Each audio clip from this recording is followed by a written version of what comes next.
I'm going to talk you guys through a game of Warhammer Fantasy Battles that was played last night at my place, and it was Vampire Counts versus Orcs and Goblins.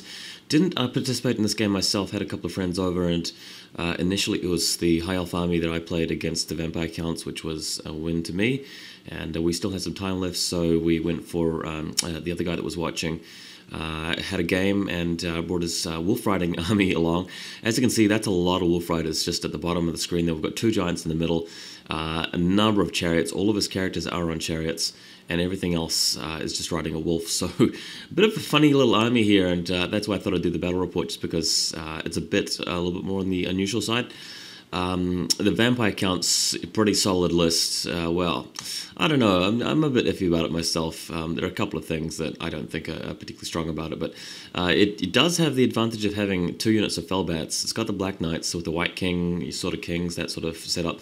Plenty of zombies, one Corpse Scout with Balefire, and a big unit of Blood Knights, which a bit of a controversial choice, but they are fantastic if you get them to the right combats, as we know. But we'll take you through it. Next photo, a bit more of a close-up on the zombie unit, and that big stone construction there with the archway. That is like a little unit filler, which is just takes the place of like 4 zombie models or 6 zombie models. And I just took a picture of it because it looks awesome. Basically, just keeps place so you can tell how many zombies are in the unit without having to put in each individual zombie figure. But yeah, you can pretty much see that the Vampire Counts are on either side of this forest here, and will that work out for them? Who knows? Just a bit of a sort of a haphazard deployment from both sides. I think wasn't anything too special about deployment in general, but we should have a good game of Warhammer in our hands. Next photo, a nicer look at the Goblin Wolfriders army, just pretty much spread out all across the board. Sticking to one side of the flank more than the other end of the table a little bit, but you know, with this kind of army you really want to spread out as much as you can. Good movement. I know on some of his larger units he's actually given them light armor and shields, meaning that they don't actually count as fast cavalry, some of them. I can't really tell you which ones because I wasn't really paying enough attention to the game. They were the guys playing, but you know, there you go. Some of his units can move as fast cav with free reforms and so forth, and some of them can't. Next picture, we've got a couple of giants in the middle. He had names for these giants, but I can't remember what they're called.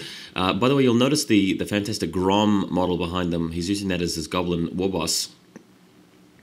And yeah, these giants should be a good time. Straight in the center, they're working as a pair. It's a good way to use them. Going to go to the next photo where the Orcs and Goblins go for the first turn. Well, I should just say the Goblins. The Giants and Goblins go for the first turn. Only a couple of, and I think it was only one animosity failure in the end, actually. Everybody else is surging forward, spreading out around the Vampire Counts. The Giants just going for gold straight up the center. He's only got one Shaman. It's basically a Scroll Caddy type Shaman with 2 Dispel Scrolls. Not really getting any magic off this game, so we won't really talk about the magic from the Goblin side of the table. And just generally, the first turn, a bit of a non-event. A little bit of short bow shooting, I think, but really nothing accomplished. So we'll go to the next picture where you can see a very good bird's eye view shot of the table where you've got these sort of typical concave encroaching battle line.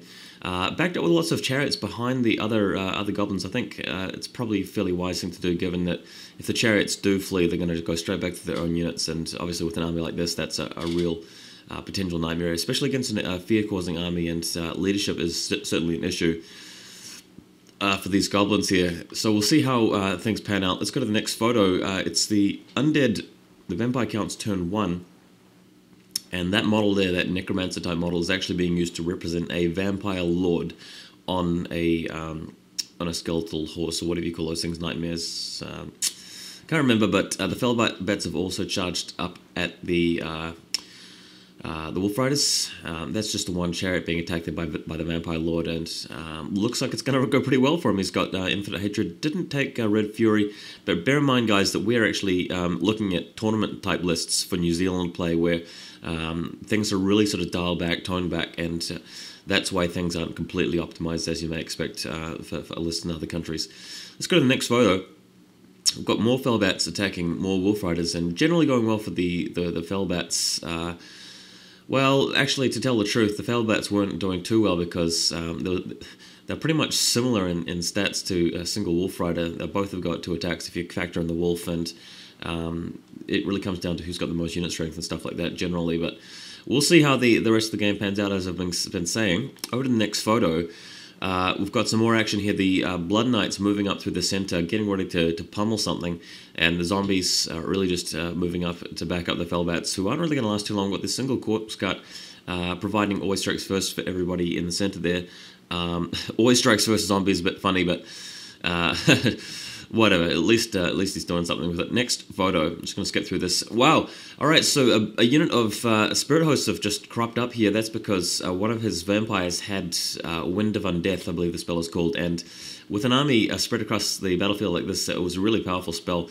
Wham! He got it off with a double 6, and here comes the spirit host. About 10 wounds worth, or it might have been closer to 7 or 8 wounds worth. Can't really remember how many wounds they have per base, whether it's 3 or 4, but he did get a lot of wounds there. So that spirit host is going to be in the way there, and will be attacking the giant at some stage. So we'll see how that goes down. Really nice spell. I'm really glad that he rolled it for his sake, because it's definitely one of the better spells to have against this army, I think. Next picture, the goblin character here being attacked by Felbats, and in the background, Vampire Lord having taken a wound. He'd actually attacked that character on the goblin chariot, which had the magic item. You guys know the one that explodes when you die. So he kills the goblin hero, and the item explodes, takes 1 wound off the Vampire Lord, and we had a little bit of a laugh about that, but at least the Vampire Lord is still alive.